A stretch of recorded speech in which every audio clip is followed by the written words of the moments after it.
It works, but it just seems so far away. It's more cellular parallax. No, that didn't work. Just give up. Just give up. Right there? Is it center now? Yeah, it's fine enough. Unless... Hey! I don't think that does anything except block your view. It depends. Well, if we scooch in more, it will work. See, it doesn't do anything. It doesn't do anything. It does a little. You're facing Only more. for the back. It's fine. It's right here. The backrest lights The up. back's fine. Well, like, at least it's... Yeah, okay. No! Okay, fine. Just go. Anyways. Movie Aftermath. Mockingjay Part 1. Okay, it's good. I actually like it more than the other Hunger Games movies. But it doesn't have as much action as the other Hunger Game movies. Oh yeah, like the girl, like, okay, it was like, okay, a mom, like, I think her two daughters is like a seat down from us. The youngest of the daughters, I think she was like around like 6. She was on her phone like nearly the entire time. She kept lighting up her light-up shoes. Yeah, and she was playing on her phone, on her mom's phone. That's besides the point. I know, it's like Besides the point. Okay. But I honestly like it more. I mean, I'm not a huge fan of the Hunger Games. Neither of us have read the books. I don't read anything, so. Need reading. If you say, have you read this? Answer is most likely no. Yeah, it's a problem. So I can't tell how good of an adaptation this is, especially since it's technically I guess half the book. Yeah, well, it doesn't matter. We're movie stuff, Yes. not book and movie. And a lot of, like, the reviews have been less enthusiastic, even though this is, like, the reviews have been positive generally. Like, this one has been the least, only because it is technically third one. No, it's not because it's the third one, because it's half of the third one. That too. Make a 4-hour movie.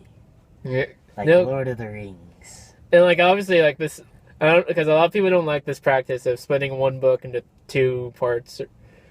No one should. Like, Harry Potter did it, Twilight did it, this is doing it, Insurgency. Twilight did it to 3.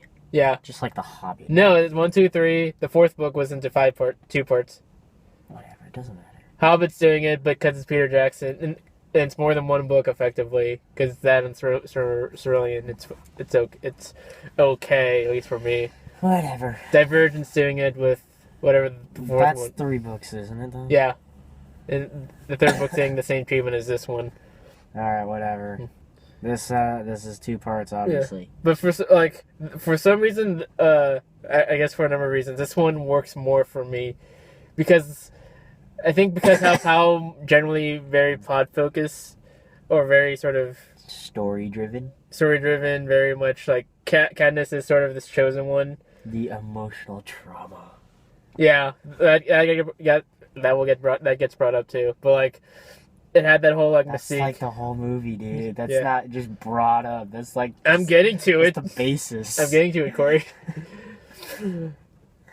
But it seemed like it was so story driven that I didn't really get the chance to really familiarize myself with these characters. Really, sort of let them. You're supposed breathe. to familiarize with the characters in the first 2. And I guess I did, but not to the degree where like I can care about them as much as I'm surprised the I whole did. point of the first was so you care about them. Yeah, I guess. But the first one seems so long ago, even though that was only 2 years ago.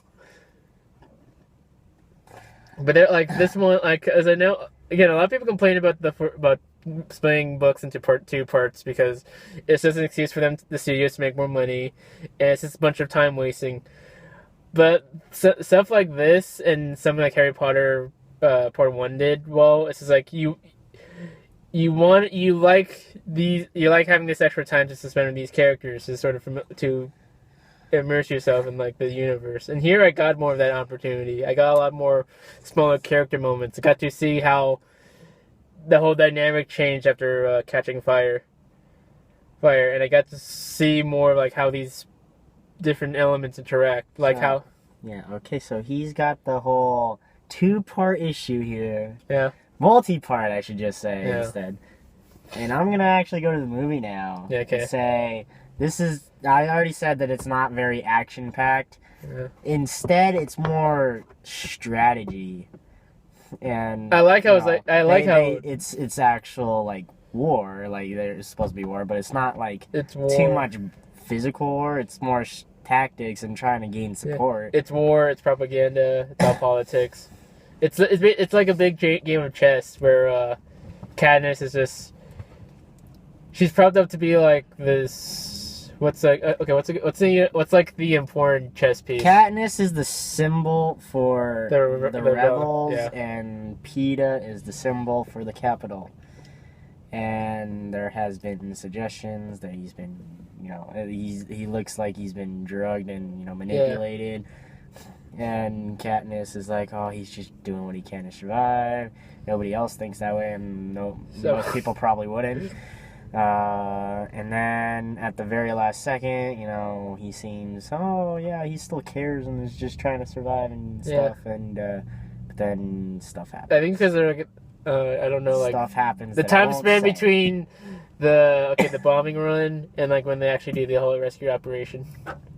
I don't know how much of a time span there is. It should have been about like a day, 1 or 2 days at the most. Because they were spending the night there, unless they had some unexpected thing. And honestly, I like that whole chess game structure. I like how it shows how smart these characters are, the rebels are, versus how corrupt and just how like vastly powerful the Capitol is.